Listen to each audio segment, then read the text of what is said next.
First at 4, thunderstorms across the area moving north during the evening commute, and some of these could be strong. We'll track them and find out when we're finally out of the woods. Sandra? All right, Ben. Also first at 4, President Joe Biden takes aim at gun violence in America. This is an epidemic, for God's sake, and it has to stop. What the president is doing now and his challenge to Congress. Paula? Well, the importance of adults getting vaccinated against the COVID-19 virus so that they can protect children who are now extremely vulnerable. I'll explain in these stories and more happening right now on Local 4 First at 4. Live from downtown Detroit, home of WDIV and Click on Detroit, Local 4 News First at 4 starts now. Good Thursday afternoon, everyone. I'm Sandra Ali in for Karen Drew. First at 4, we are watching the radar as showers and storms could really complicate your drive home. We're on the lookout for high winds and also some potential flooding. Let's get right over to Ben Bailey. And Ben, what are you seeing out there right now? Well, some good news, Sandra. We have not had a warning on this line of thunderstorms at all. In fact, there are no warnings out across the Midwest as we speak, but the leading edge is starting to move in, and it will probably slow down traffic a little bit tonight. But I want to zoom in on some of these cells that are coming in southern Wayne County downriver. And if we take a 3D section of this, you can tell they're not very tall. In fact, the tops of these storms are less than 20,000 feet tall. So that's not very potent. But again, there's definitely some lightning out there and some downpours with this line of thunderstorms. They're moving to the north at about 40 miles per hour. So you can see some of the areas that we'll be watching in the next few minutes between Salem Township, Howell, Heartland, Milford. In fact, some of these places you're going to be getting your second round of rain with that first one going through a little bit earlier in the afternoon. The Storm Prediction Center has now just taken out all of Michigan from the marginal risk. So again, that's some good news. We did have parts of the west and south zone that were in that risk. They're gone. So we'll tell you what this means for the rest of tonight in just a few minutes. Sandra? All right, Ben, there is more evidence Michigan is standing really at a frustrating and dangerous crossroads in the coronavirus crisis. First, consider the new cases. The state is reporting more than 7,800 new infections in the past 24 hours. The latest 7-day positivity rate is above 16%. Plus, we've seen an additional 73 deaths, including 43 from a vital records review. Today, the chair of the Department of Surgery at the University of Michigan tweeted that health system is canceling surgeries due to the intake of COVID patients. He's telling Governor Whitmer hospitals need some help. So far, the governor is staying away from new COVID restrictions, urging everyone who's eligible to get vaccinated. And remember, we are tracking the vaccines for you online. We've posted information on where you can get your shots, including a live blog where you can ask questions as well. Just go to the homepage of clickondetroit.com.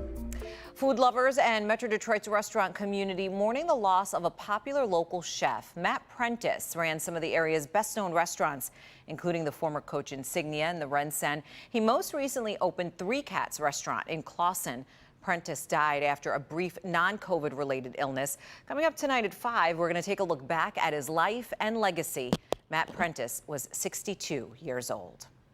We're following a heartbreaking multiple murder in South Carolina. 6 people are dead, including 2 children and a former NFL player. This happened in the city of Rock Hill, and deputies say the gunman was a former football player, Philip Adams. He played for several teams, including the 49ers and the Atlanta Falcons. This was before eventually retiring in 2015. Investigators say Adams targeted a prominent doctor, his wife, and 2 of their grandchildren. A man working at the doctor's home was also killed. Adams later killed himself. The motive right now still unclear, but a source tells the Associated Press Adams had been treated by that doctor. We have now seen mass shootings in South Carolina, Georgia, and Colorado really in a matter of weeks. And today, President Biden is calling gun violence an epidemic and an international embarrassment.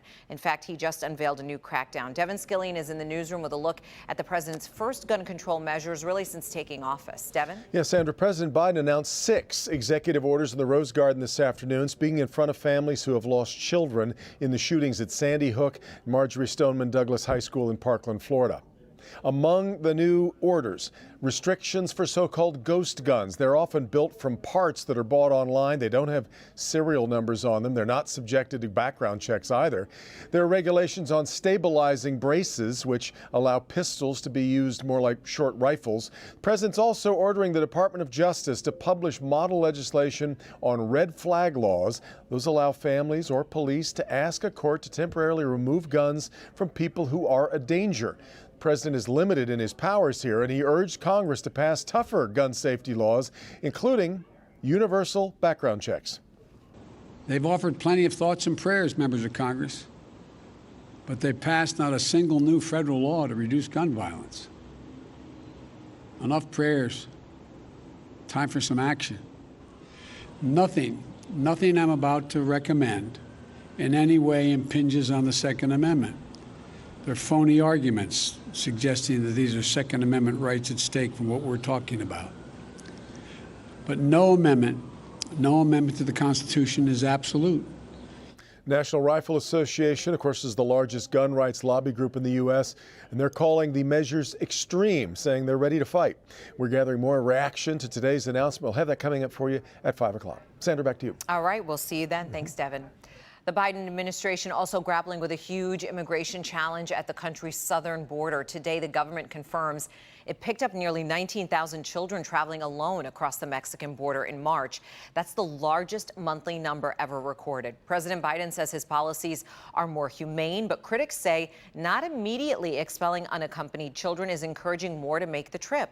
Right now, the administration is working to stop immigration at the source and scrambling to cope with that huge influx. Now, a growing coronavirus concern right here in Metro Detroit. We're talking about younger adults and children being hospitalized with COVID-19. There's a real concern if we don't outpace the virus with more vaccinated adults, the virus and its variants will infect more and more children with more serious disease. Paula Tutman talked to two experts who are sounding the alarm. While children are out and about playing sports and going to school after having pulled them indoors for nearly a year, more and more are getting exposed to the COVID-19 virus and its variants and getting sick enough to be hospitalized.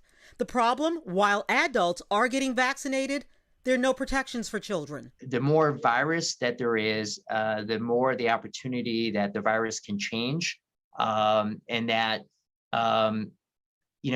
kids are going to definitely be at risk, right? Because it's going to be a group that is not yet protected or offered vaccine. Dr. Anu Milani is the director of infection control for the St. Joseph Mercy Health System. It's going to take us a while to get to that point where enough of the population has immunity and that you really have less virus circulating.